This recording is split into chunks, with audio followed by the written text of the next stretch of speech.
Good morning, everyone. So yesterday we talked about lease versus buy versus finance. Okay. And today I want to kind of elaborate on a little bit of that and talk about when to purchase assets for a write-off. Okay. And of course that write-off is CCA at the government prescribed rates. You should only buy an asset for a write-off when you need it. Let me say that again. You should only buy an asset for a write-off when you need it. Okay. Buying something, an asset, or spending money on expenses before the end of your year is not a thing. Not in Canada.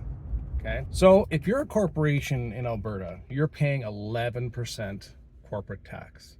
Okay. So if you spend $50,000 on extra expenses, you're only saving about $5,500 on your taxes. Okay. So that means, about $44,500 is still going to be coming out of your pocket. You are still going to be cash poor if you do stuff like that. So please do not buy things that your business does not need. And I have this conversation probably, it's at least once a week. And that's like during slow times.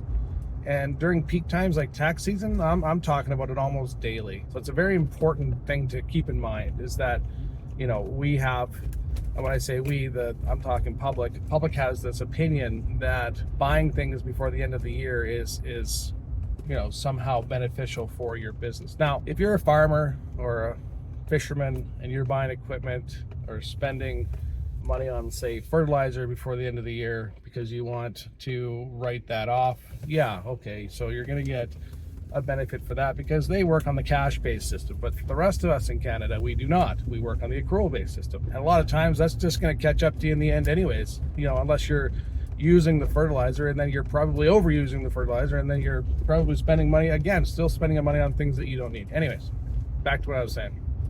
Do not spend money on things you don't need.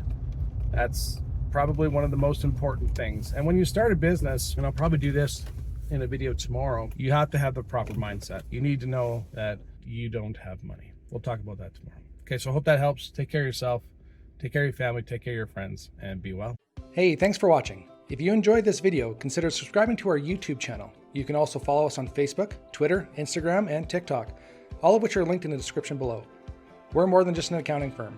We do business consulting and media creation for our small businesses. Consider checking us out. It would really mean a lot. Hope to see you soon.